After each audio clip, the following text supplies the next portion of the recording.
Hi, everyone. So, I wanted to share some stories about parenting and about how I actually dealt and learned spiritually to bring my kids up. So, when they were young, when one of them, my oldest one, was young, he is very smart, but he was kind of forgetful. And the question is, what do you do when you want to help your child, but you don't want to be overbearing? So it was actually a very funny story.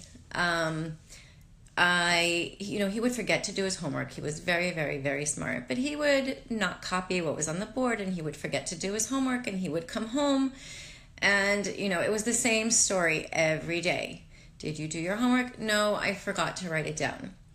So then we had a system and we decided, me and the teacher, that he was going to copy on the board, my son, and the teacher was going to sign, and then my son would come home, do his homework, and I would sign. And this went on for a little while. And one day the principal called me and he said, "Come, Debbie, come, we need to talk. There's something that's not right." So I come in and we sit down, and he's a very nice guy. And he says to me, "Listen, your son is 7. I'm sure that when he's 20, he'll be fine. So I think that you need to stop, being a little bit overbearing." And with that, I said, "Okay, you're right. I need to let it go. I need to let him grow up." And that's when I went to my tools of spirituality.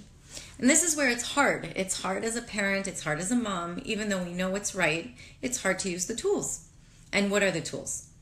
What do you do when you want your children to be perfect, when you don't want them to make the same mistakes?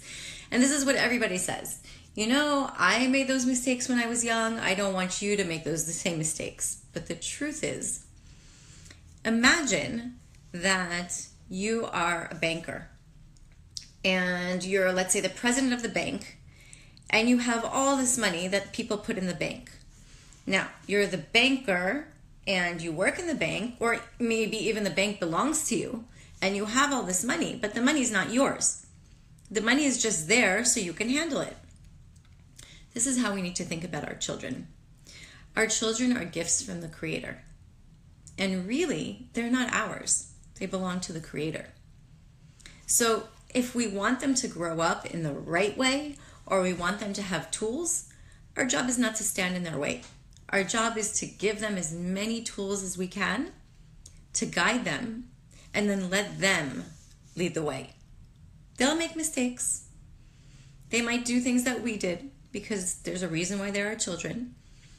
But we need to trust the light, and we need to trust the Creator that there's a bigger picture. And obviously it doesn't stop when they're little. When they become teenagers, it's even harder. Because then they realize, wait, I'm my own person. I want to make my decisions. And then there's another challenge where, okay, so now they're older and they're not completely adults yet, but they're also not babies anymore. And this is where you need to pick your battles. This is where you need to think, okay, what's important? Is it really important to fight with them over cleaning their room?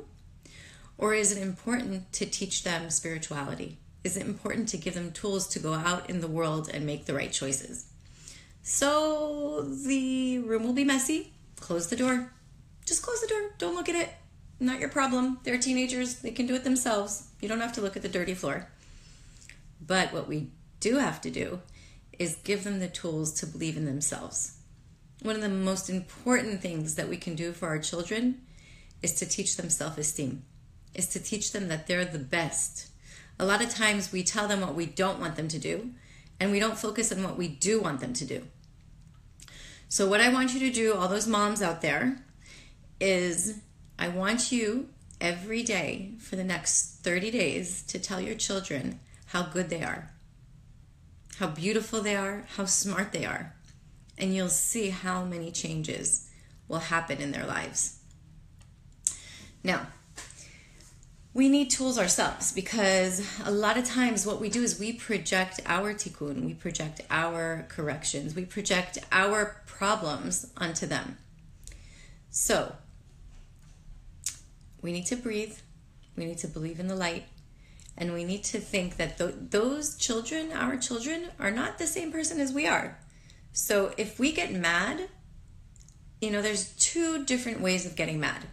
There's getting mad because you're really reactive and you want to rip them apart and you don't understand why they're not listening to you. And then there's the fake getting mad. What's the fake getting mad? The fake getting mad is really being an actress and saying, I know what they need right now is tough love, so I'm going to play that I'm mad. That you can do. That's a good thing to do as a mom. But if you're really mad, where you're like ready to tear your hair out, take a step back, breathe. Has nothing to do with them. It has to do with us as moms wanting to control. Us as moms wanting to say we're the best. We're the best mom. We did the best thing for our child. It doesn't work that way.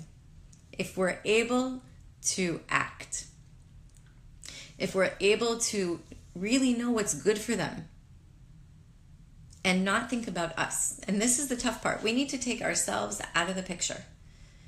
And we need to sort of be like a third person. And we need to say, okay, why am I upset? Am I upset because I really know that this is not good for them and I want them to be the most, the best in the world that they can be? Or am I upset because they didn't listen to me? If I'm upset because they didn't listen to me, it's not about them. It's about us being great moms. But if I'm upset because I know that they are missing the best that they could be, then I can talk to them. And if you have teenagers at home, respect them. They're not babies anymore. They have their opinion. They have their problems. They have their agendas. Respect them, talk to them. One of the most important things that Eliyahu and I do, and I have to say that it is because of Eliyahu, everything is on the table. If you want your kids, we used to joke with our kids, and of course I'm not saying that this is what you should do, but we used to say, if you want to taste, wine, do it with me. Don't tell them not to do it, because if you tell your kids not to eat sugar and not to drink and not to do all that, eventually they're going to do it. But if you make it part of your life and you make them feel safe with you, better they come to you. Don't judge them. Understand that we all have our own paths. We all have our own corrections. And this is especially for moms with teens. Everything is out on the table. That means that you also should be vulnerable. Us as moms, we need to show them that we're not perfect. We need to show them that we did stuff that was crazy. With all the pressure that teenagers have with the SATs and the colleges and the acceptance in the society, and if we don't show them that we made mistakes and that we're vulnerable and that we still make mistakes, they're going to think they need to be perfect. We're not perfect. We're far from perfect. So together as a family unit, whatever that unit is, if you're a single mom, if you have a husband, if whatever that unit is, on the table every day. And you know how you have to pry out of the teen? How was your day? Fine. What did you do? Nothing. What did you learn? Nothing. You have to kind of pry it out of them. Be patient. They'll share with you. And look for the signs. Look for the signs if they're going through stress.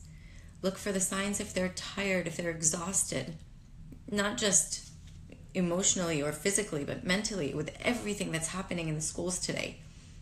Be there for them. Just one more thing. It's important as moms to take time for yourself. Especially if you're a working mom, especially if you're a single mom. Nobody will benefit from you in the household if you don't take time for yourself. Take time to do your nails, take time to invest in yourself, take time to take a break, and then you'll be able to give more and more to your children. Thank you guys. Good night.